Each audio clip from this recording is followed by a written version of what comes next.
episode of the Buffalonian Podcast is brought to you by the CastSource Podcast Network, a podcast network built with and for entrepreneurs. We cover many genres, including sports, business, mental health, marketing, and entertainment. We feature the podcast shows such as Sports Bring People Together, Limitless, Saviors of the Metaverse, and The Athletic Mindset. Learn more at castsource.com/podcast. And without further ado, let's get into the Buffalonian Podcast.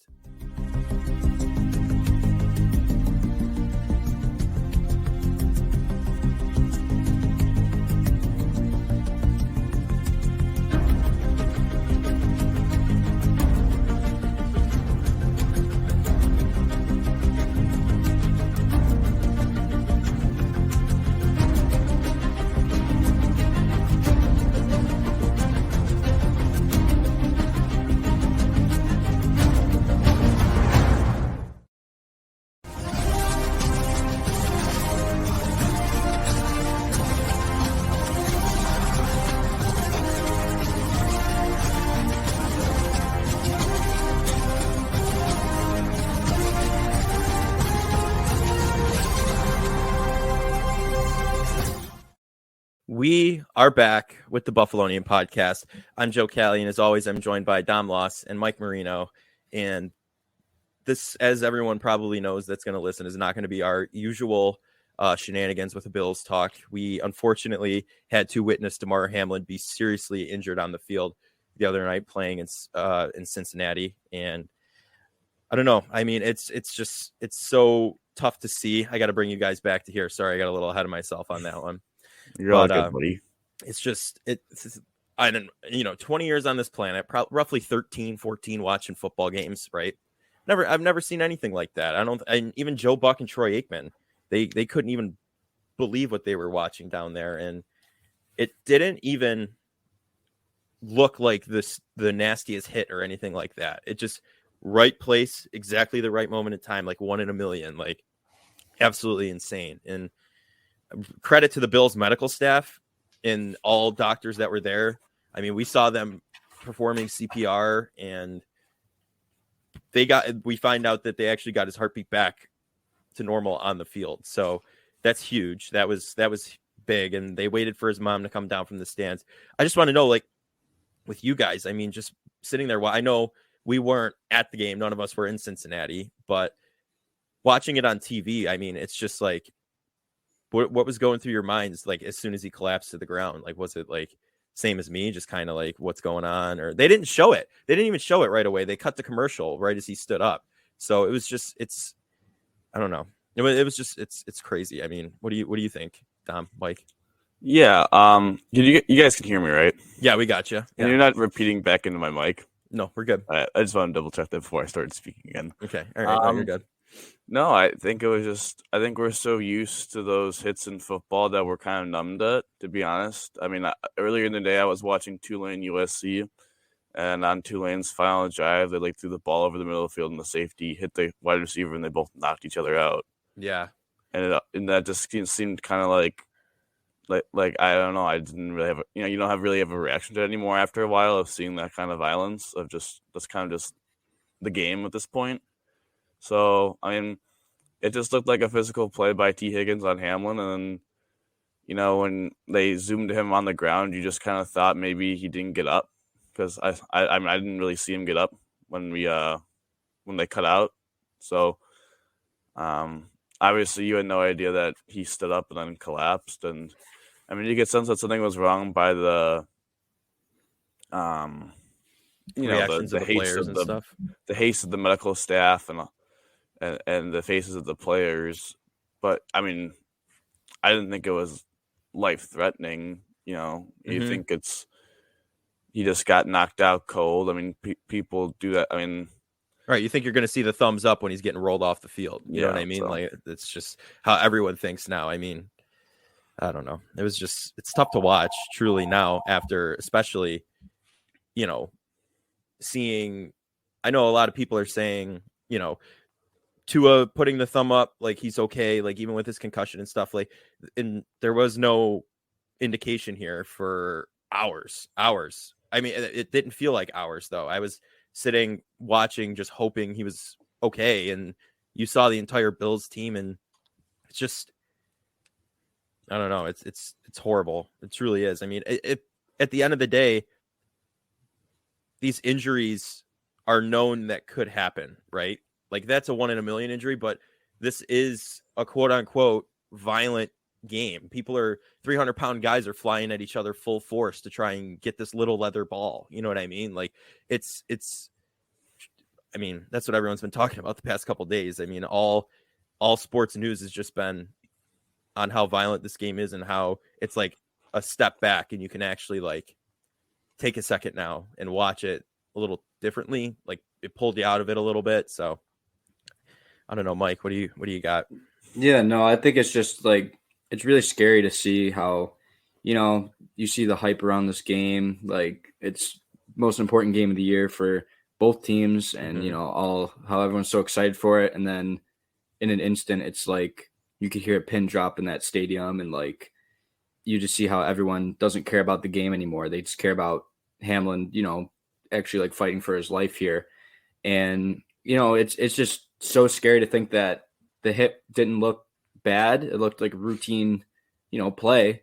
Mm-hmm. And he just doesn't, get up from it. And it's just like really scary situation overall. But like, it's just remarkable to me how like in that moment you saw how not only like all the Bills players were so close, but like even the Bengals players, how they were able to respect him by like making sure that no cameras could be on him, right? Like, give him the privacy he deserves in that situation.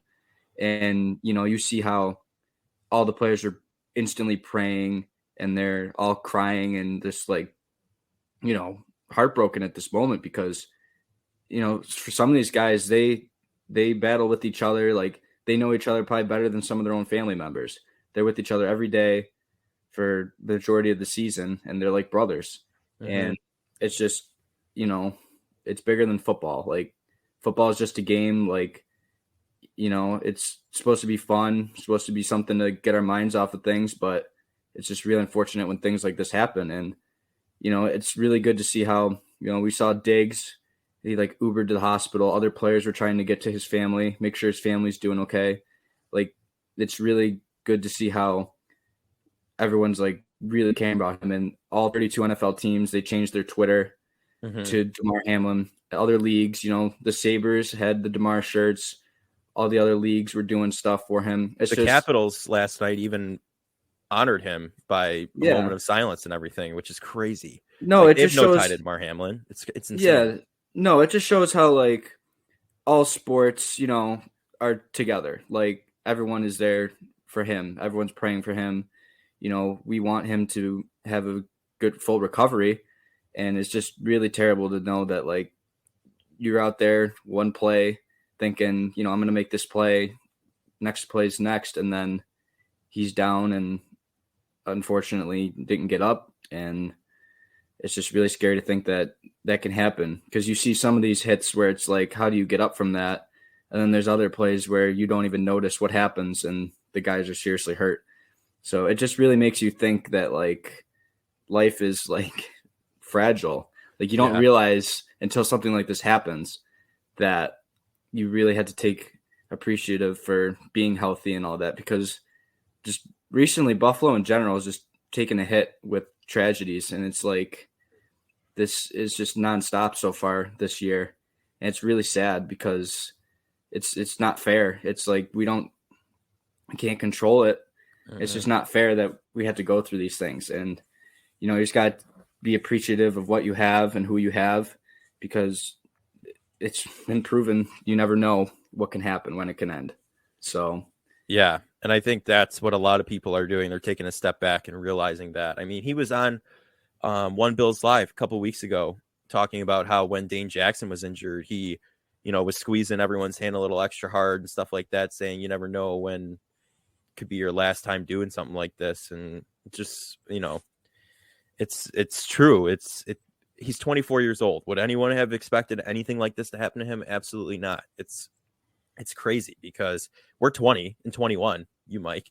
And it's just like that guy's like our age, a little older than us, like it's so tough. And there truly are just no words, just talking league wide now, right? You mentioned the Twitter accounts.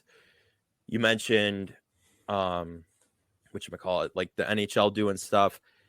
A lot of these other teams, I mean, these other fans that speak so poorly about the Bills and everything like that. Everyone's one family. That's what I've been seeing. One family bigger than football. And I think that's just the coolest thing. I mean, it just shows how, yes, football is a game where we as people are at odds a lot of the time, right? That's why we do this. I mean, it's just we're Bills fans going against other teams, and it's just, I don't know. It's cool to see that everyone has that camaraderie with each other when it counts, like when it actually needs to happen and matters. It's really, it's nice to see. And like other stadiums, they're turning their, like the Ravens stadium is blue, red, white, and blue for Hamlin right now, and what other stadium did it? The Bengals went all blue for Hamlin that night. So it's really cool to see just the league wide camaraderie. I mean,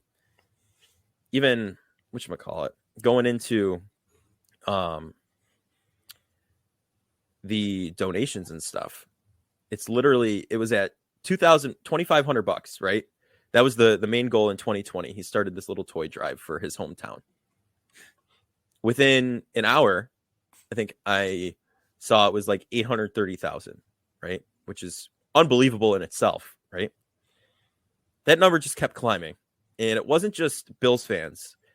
It was fans all around the league and also players from all around the league. I mean, I saw yesterday Tom Brady tossed $10,000 in there. You know what I mean? Like, it's just the whole league is hurting right now because of this, because no other player wants to see a player end up like this. Like, because then that's just like, for them, they could see themselves the same thing happening. So it's at nearly 5 million now, or it surpassed 5 million. I checked last night. It was like 4.9 something. I think it's almost at 6 now. Almost at 6 now. It just continues to go up, and, everyone's, praying for Damar and keeping him in their thoughts.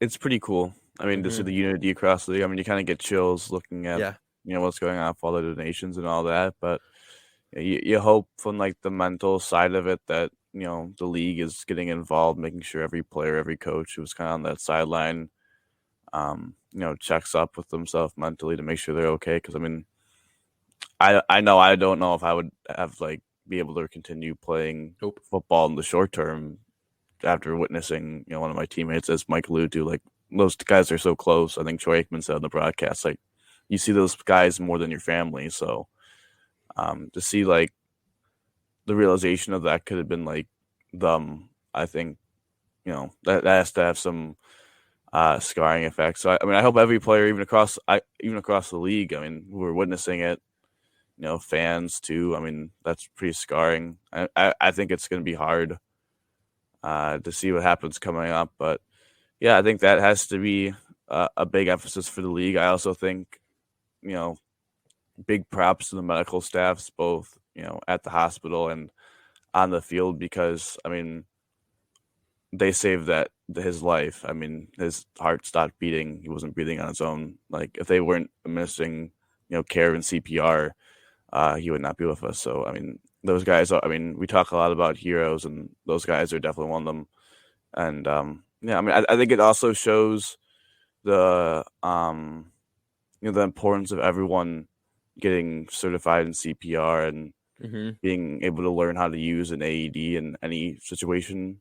I know this is on a football field, but I mean, this could happen anywhere, right? As we can tell. So I mean, I think that showed the importance of, when they used to make us do that in gym, and we kind of, staying alive. Yeah, we laughed at it, we kind of didn't take it 100% serious, but I think now, I mean, looking at that now, it's like, I mean, that could be me on the ground, and I'd want someone around that would know how to do that kind of care. So, no, I just think the mental side of it. Obviously, we're still praying for Damar. I know he's improving, but yeah, he reportedly the night of needed 100% of the ventilator to be able to breathe. Was not breathing on his own at all. It's now roughly 50%. That's the latest report from the hospital. So, that's very nice to hear. It's good to see that he's recovering even a little bit, little by little. Little things are huge in that kind of, heart injury, and he's going to have lung injuries as well. They did CPR, cracked ribs, all that stuff. So just to see a little bit happening is a very, very good sign. So yeah, no, and then I just want to say one thing, like, NFL, like Tuesday is like their off day, and like today is Wednesday, so today there's like all the practices start up again, meetings and all that. It's going to be really hard for all 32 teams to go back into the facility and be able to focus, like no matter what team you are, because every single team can relate to this. Because every single team, no matter how dysfunctional some teams look, like they're brotherhood, like they're all very close, and every single team can imagine if this was them, how they would be feeling. So this week is going to be a really tough week just around the league, because a lot of players are going to have a tough time focusing. And like Dom said this earlier, like making sure these players and coaches are getting the resources they need. So like if they need to talk to someone, they can, because this is something that we never want to happen, never expect to happen, but unfortunately it can happen. And, it is good that like at these games, they have the proper medical staff there. They have, doctors there and all these trainers that are properly trained to deal with these situations. Like, it's unfortunate when they had to step in and do stuff. Like, we never want that to happen. We just want to, upbeat game that is entertaining. But, you got to unfortunately have these situations arise. And it's really good that they were able to respond really quickly and save his life, because, we never want that to happen. But just overall, the mental aspect, we saw Bills players like distraught. And I don't know how, as a player, that just happened 2 days ago, you can come back and just go back to work and be fine. Like, I just don't see how that's possible. Like, I don't know what the NFL can do in that aspect in making sure these players are okay, because like this is one of the worst injuries to ever happen in the league. And how do you expect these guys to just go back to work and play? Like, I don't think that's possible. It's like football is just such an afterthought right now. Like, there's just so much more they need to be thinking about and doing right now. Right. Yeah, absolutely. I mean, I think they, the NFL did a good job of I should say canceling the Bengals the game, but like yeah, pushing definitely it back. Not like I thought it was like ridiculous how they're like, oh, they're gonna give them 5 minutes to warm up. And apparently that was a little odd. I guess that didn't actually, like, that's just so wrong. Like, how can you expect these guys to watch their player like fight for his life on the field and then get back out there? Oh, let's go play a game. Like, no, that was it was the right call to postpone, cancel the game. Like, there was no way those players should have been back on that field. Yeah, I mean, it was also right, I think, to push the game back at least after week 18. I mean, I believe in real time it took them an hour to make the decision after the hit to officially postpone the game. Felt really longer than that. I mean,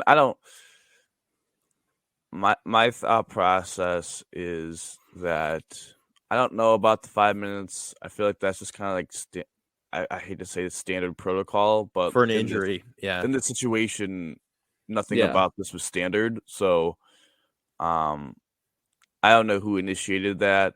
I mean, I feel like that's like I don't really have I mean, we saw Dane Jackson in the Titans game. Unfortunately, he was had that neck injury, and he got we put in an ambulance. I feel like that's the 5 minute thing that they might have been alluding to that they thought was going to happen, but obviously that situation is not comparable to what happened on the field in Cincinnati. So, I mean, I don't know. Again, I don't even know how, honest to God, they're going to be able to play games this week. Yeah.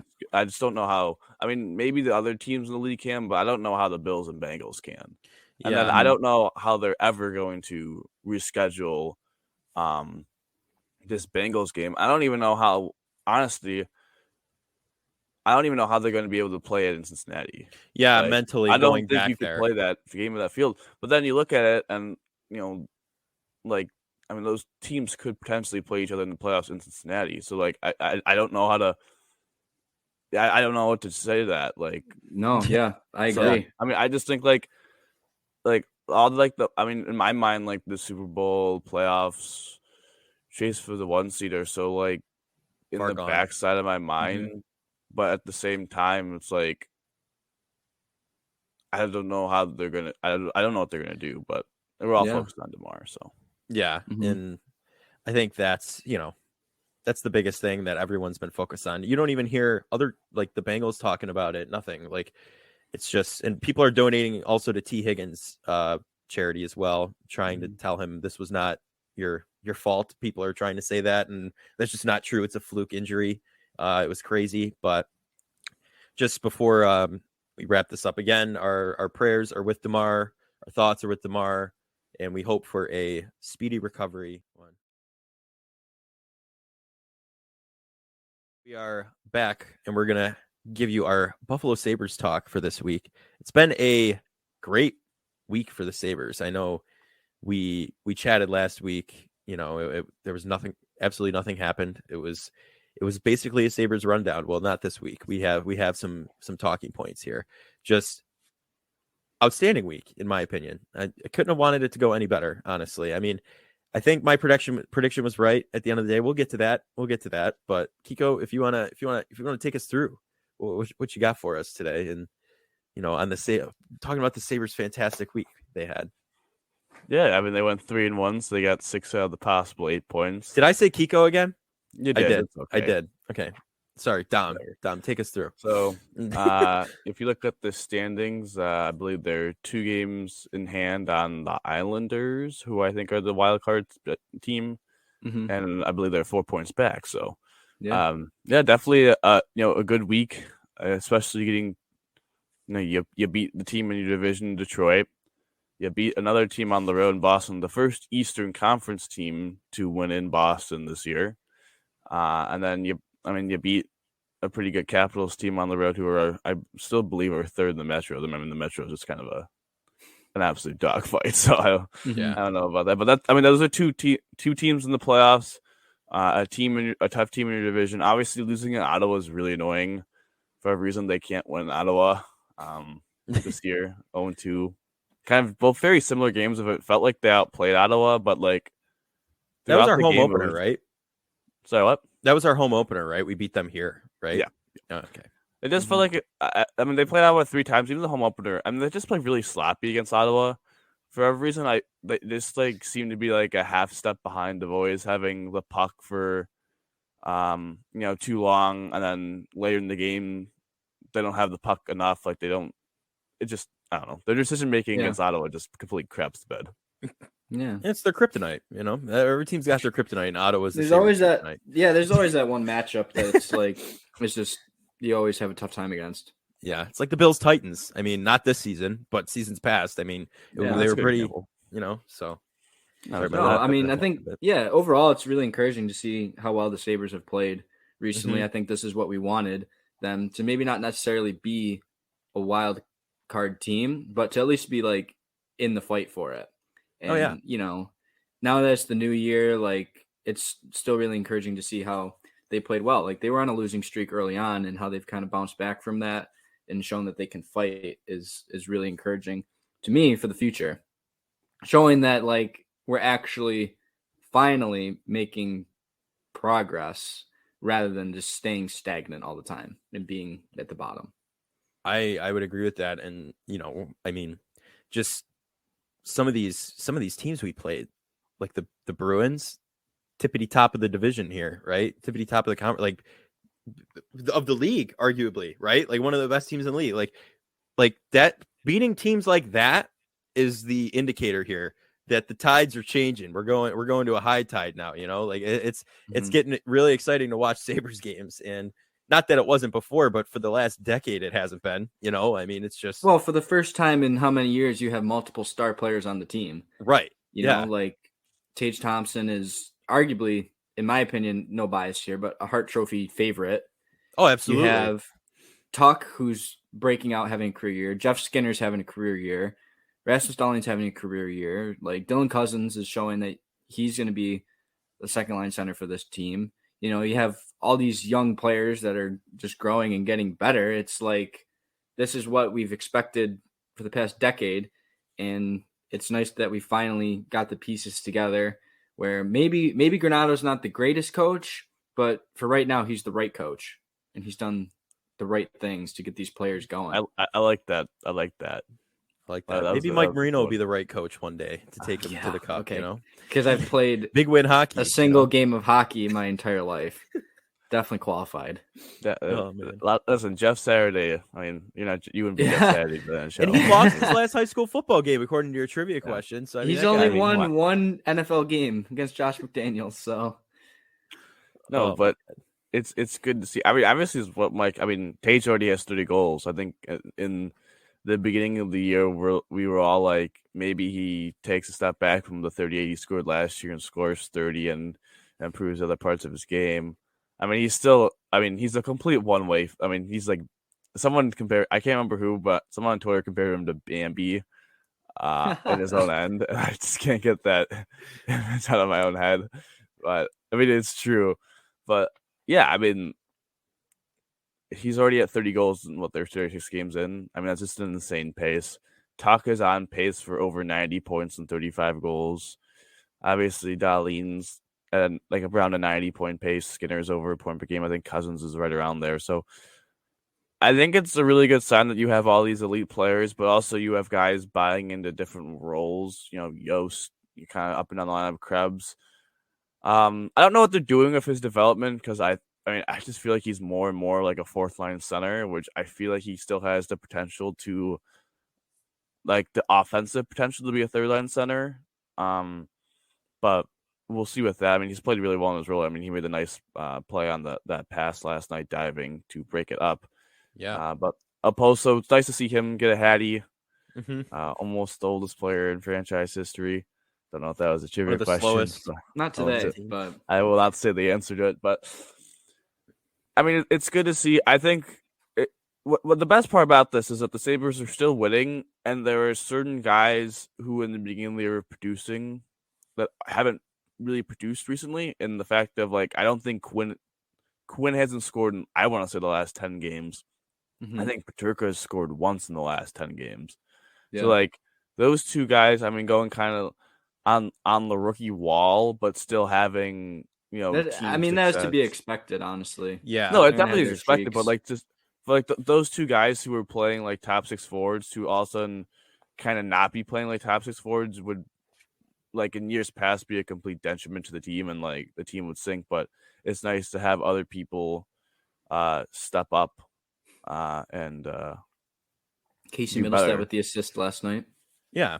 I mean, it's not like a Chicken Little moment where the sky's falling, everyone's running around screaming. You know what I mean? Like it's going to be okay. It's going to be okay. Those guys are going to develop and be all right. So, and then also you got to think about like how Luukkonen 7-1 in his last 8 games, and like some of the games he's looked really good. Like he's shown flashes of, we came into the season like, is Luukkonen really a piece? And then when he started the year, it was like doesn't really look like he's going to be anyone here. He can't be a starter, but recently the way he's been playing, like now you got to consider, do we keep 3 goalies on the roster because Comrie's going to be coming back?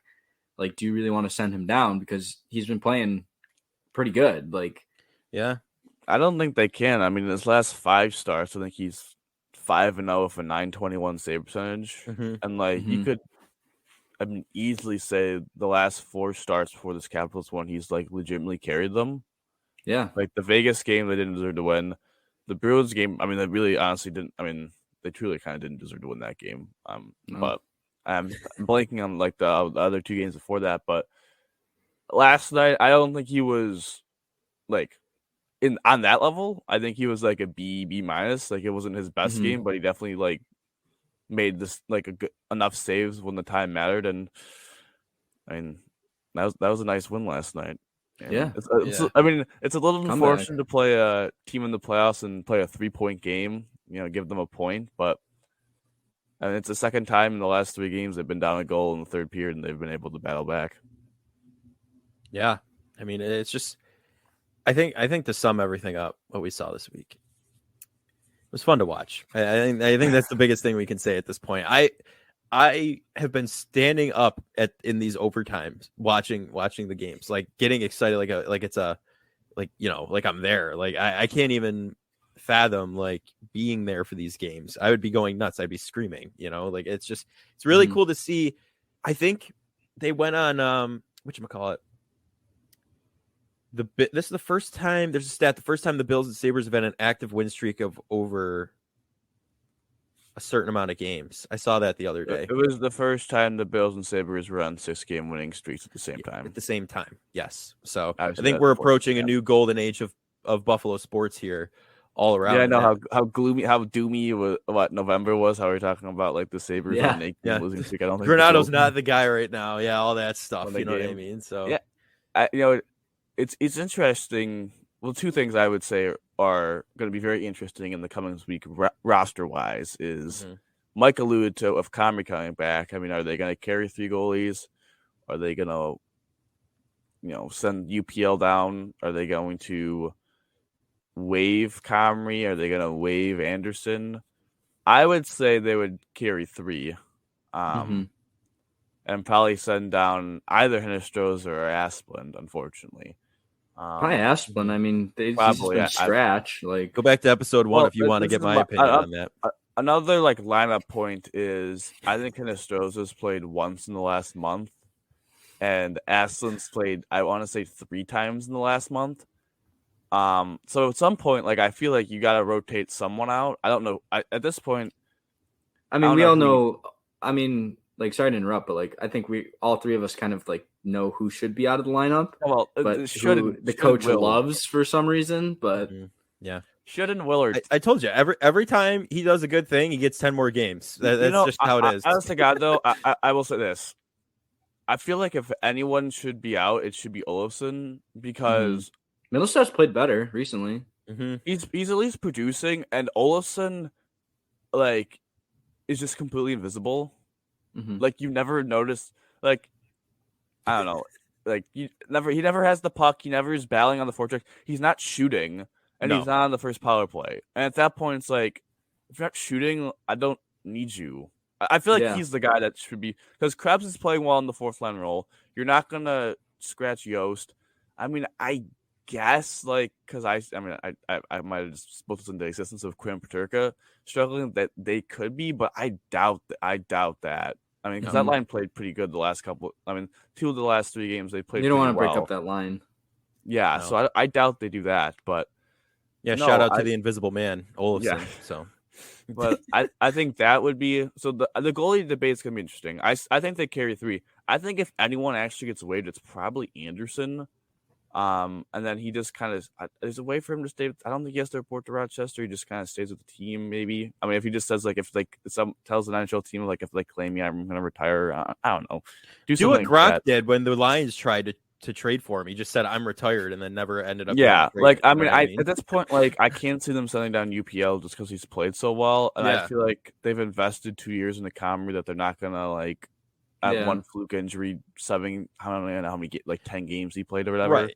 When he actually did okay for those games, you know what I mean? They're not going to just send him back. Yeah, down, I mean, I doubt they do that. And then like the other thing I think is going to be interesting is when Yoki Hari returns. I mean, he's always banged up. I don't really know the timeline, but I don't know what's going to happen with the D-core because I mean, I really feel like Granato likes Clegg, and I feel like he's played actually pretty well, especially with power. So it comes down to like if he keeps Clegg and like it's either Lyubushkin or Bryson, and I feel like Bryson's terrible. I would say Bryson. I mean they're both not good. I mean Lyubushkin's I would tell anyone to bet the over on his penalty minutes every game, and you're probably gonna win more bets than you lose. Yeah. No, I would agree with you. Bryson, I mean, we sat there at one game and Bryson was just whiffing the entire game. I remember it was just like, he'd definitely be the one to get switched out. I would agree with that, Kiko. Dom. Well, I mean, it feels like every bad goal, like he did something dumb. Yeah. I feel like that would probably be the safest bet, but I mean, honestly, the safest bet is probably Clegg because just of AHL contract. Kind of overachieving, but yeah, I think it'd be interesting when Yoki Hari comes back. obviously when the goalie comes back. Team playing well, which is exciting. Waiver news, Lawrence Pilot did clear. I know we talked about him being waived last time, so that was a good sign. Jakub Vrana was placed on waivers yesterday. I don't like the price. I don't like that he's. Let's put it this way: he signed 2 more year access for another $5 million. I think he's an RFA again, so I think his qualifying offers. I don't know what his cap hit is, but it's at least that. He's one of the better 5-on-5 scoring wingers in the league, but unfortunately, he hasn't played this year because he's been in. I don't know the program name. I don't want to butcher it, but he's been in the mental health. He's been somewhere. So his mental health program all year. Yeah. So I mean, you don't know what he's battling. So I feel like I don't Hockey's feel like not it'd be right. top priority right now. Yeah. I mean, I guess in one aspect you could say like the strength of the Sabres is the locker room, so you'd feel like they might be okay doing it, but at the same time, I feel like that'd be kind of weird. Not I don't should say weird, but it would just kind of be for a player that could be potentially struggling off the ice. Kind of just maybe want to let him be, but he's a good player, so it was definitely interesting seeing his name on the waivers. I feel like a lot of good players this year have been placed on waivers more than ever seen before in years past, but. No one. Well, they say the trade market's so saturated. It's interesting to see that. You know what I mean? All the decent players going up on waivers and stuff. You know. Yeah, it's gonna make the trade market. Yeah, but it's also interesting that I believe there's only like 4 teams in the entire NHL that could actually take his cap hit. Us being one of them. What's who? Us being one of them. Yeah, of course. We're like 22. Yeah. 20 million. We really have like 20 million. A lot of teams are cap strapped right now. Yeah. It's like I think that's even more promising for our future, though.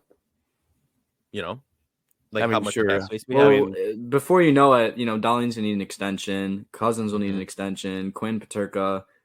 Power's making $900,000. Power will need one. If Kulich and Savoy and Levi and there's a lot of guys. Yeah, well, I do want to hit on Kulich real quick. He's played very well at the World Juniors. Good for him. Yeah, I think the Swedes have played pretty. The Swedes have played mostly pretty well. Rosine's played pretty well. Austin's kind of been hit and miss, but I guess that's kind of what is expected. I feel like he's like Rosine 2.0 in the fact of they eventually have to get him to Rochester, and maybe when they get to Rochester, he'll figure it all out. But they played pretty well. He had a 4-point game. Czechia's in the semifinals. I think they're playing each other, aren't they again? Aren't they playing? Yeah, they're playing Sweden because USA. Sweden beat Finland, yeah. So the Sabres prospects play each other. I mean, there was a Sabres prospects crime on crime. I think Rosine went to the box for hooking Kulich. So there's a little fun fact for you. So no, the World Juniors are going good for the Sabres. Every other prospect seems. I mean, Savoy seems to be producing a little bit better than recently. Levi's numbers are down at Northeastern, but from all accounts, everyone's been saying it's because the team sucks. So yeah, really nothing to be concerned. I think he was the only reason why that team was remotely good last year anyway. So yeah, he's still putting up good numbers, which is kind of insane. So. Yeah. So I mean, it's just looking at this. I mean, I know we talked about the multiple star players and stuff like that, right? Oh, Tage Thompson being a 3rd star again. Yeah, I mean, this guy. Month. Sorry. I'm calling him Tank Thompson. Tank. This guy's an absolute tank. He's blowing through everything. He's a monster. I have to say this, and this might just be my opinion, but I find it very silly that like the player of the month or like the player of the week, and it becomes kind of like a legacy award.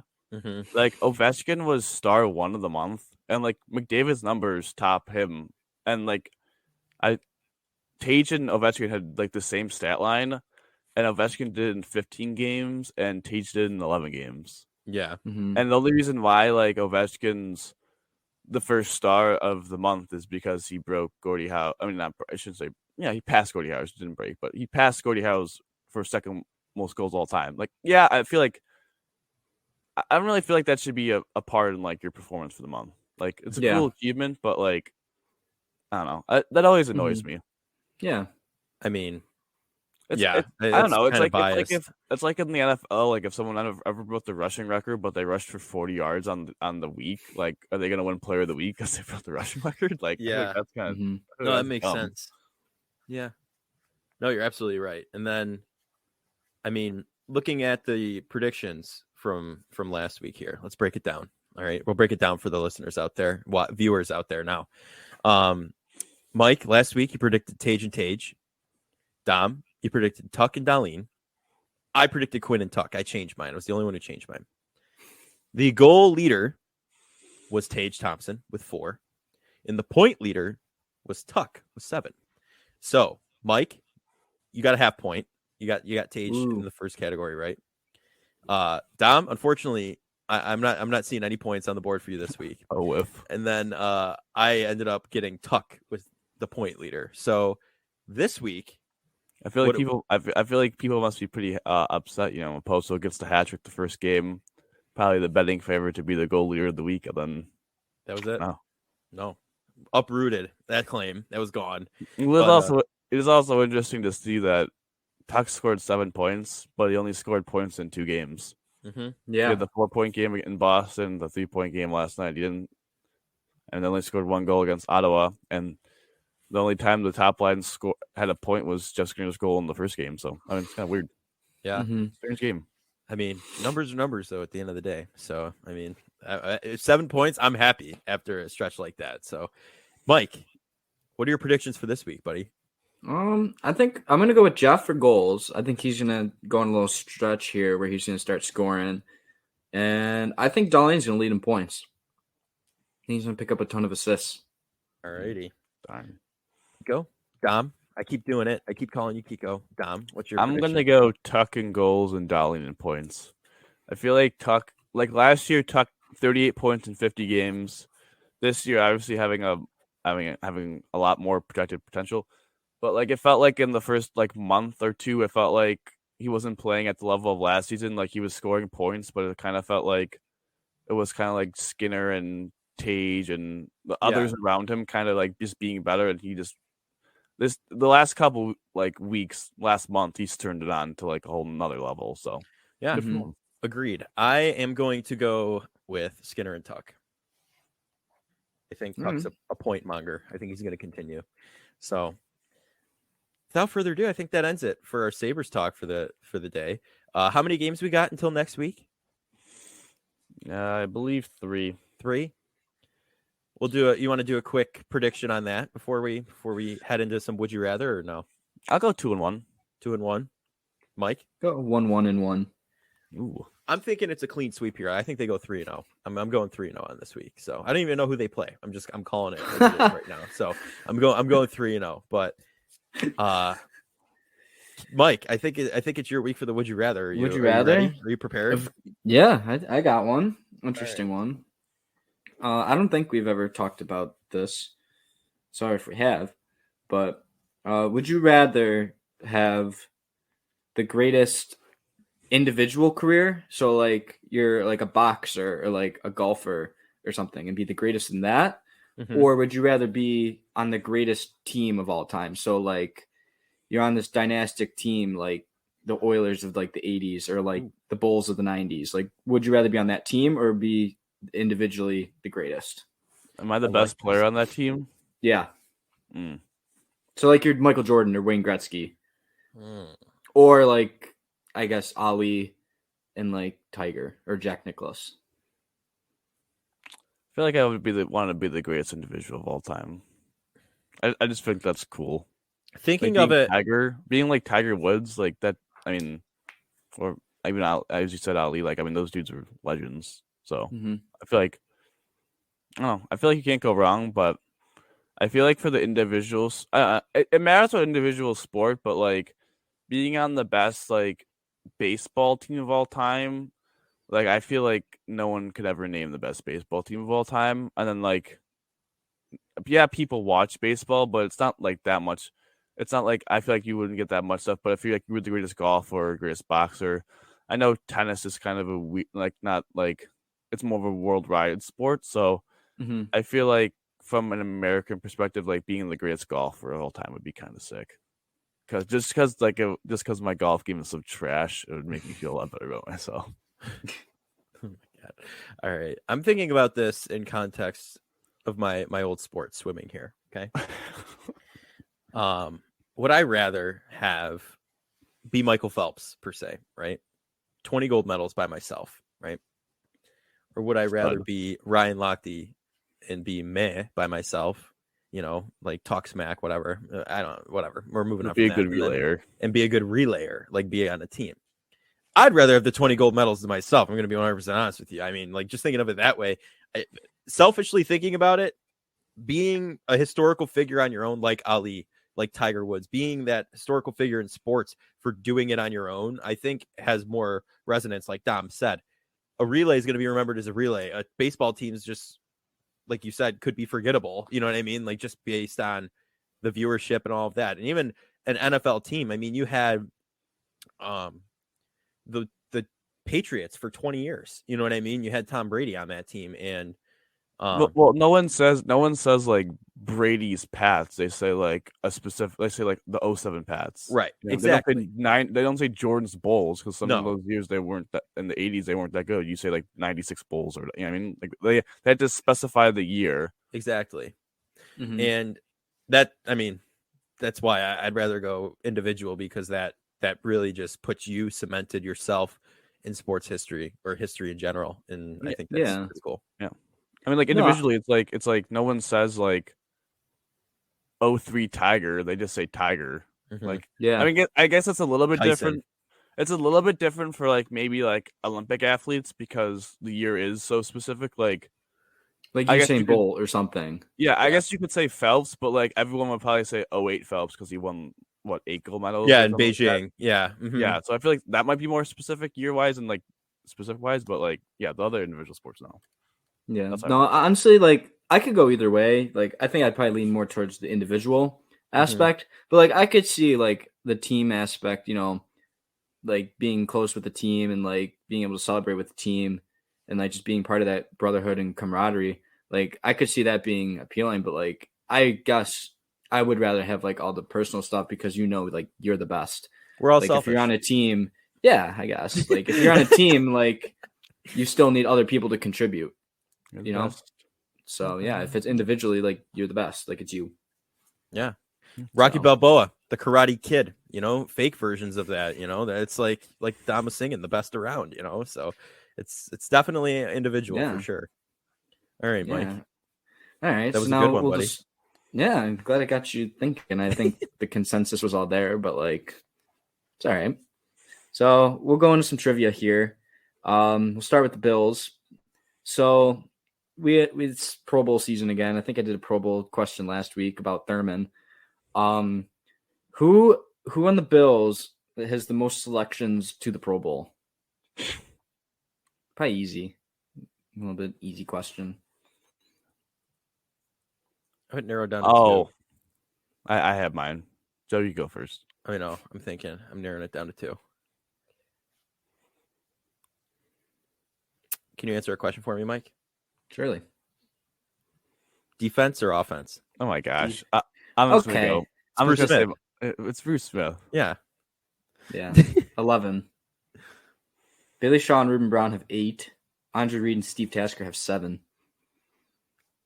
Yeah. And we know I think from last week Thurman had 5. Yeah, Yeah. Jim Kelly is like 5 or 4, I want to say. So Yeah. like, I don't know. I still think the Pro Bowl's like a joke, but it is. I You think they're used- treating you know it what? more You know what? now. Back in the day, it used to mean more than now. Back in Now the it's a day. joke. because you actually Now it's played a just a game pop- back in the day. Now it's just a popularity contest. Like I think of the Pro Bowl, I think of Sean Taylor laying out Brian Mormon.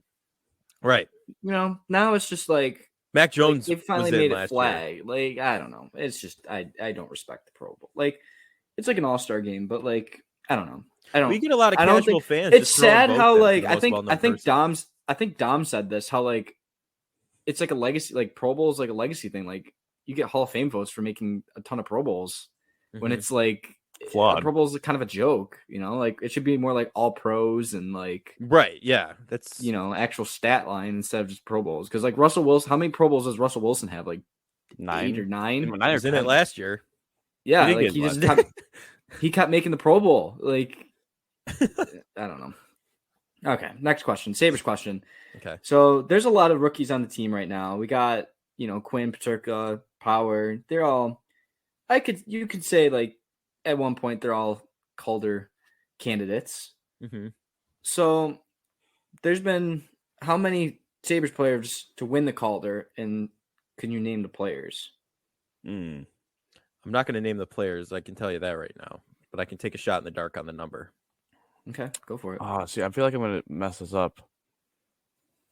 I think it's a small number. No, I know it's either a number. I think I'm gonna say 3. Okay. I'll go 2. I'll go even lower. It is 3. Okay. Can you name the players? So I know it's Gilbert. Mm-hmm. I know it's Tyler Myers. Mm-hmm. Last one's a shot in the dark, but I knew those 2 for sure, so I was gonna say 2 originally, like just straight up after you said it. But I thought of this one, and I think he did win. Did Tom Barrasso win? It is Tom Barrasso. Wow, look at you. 83-84. I was like, I think he did win. I was like that was my shot in the dark. I was like, I couldn't remember if he won or not, but Yeah, no, that's right. 3 of them: Gilles Perreault in 71, Barrasso in 84, and Tyler Myers in 2010. Tyler Myers, one good year. Okay. Last question. Hey, listen, he's making $6 million a year. He's living Bro, life. he was good with Henrik Tallinder, and then they took Tallinder away, and that's another story. Thanks, Darcy. Anyway, back to my third question. We're in the World Juniors right now. It's a pretty popular event.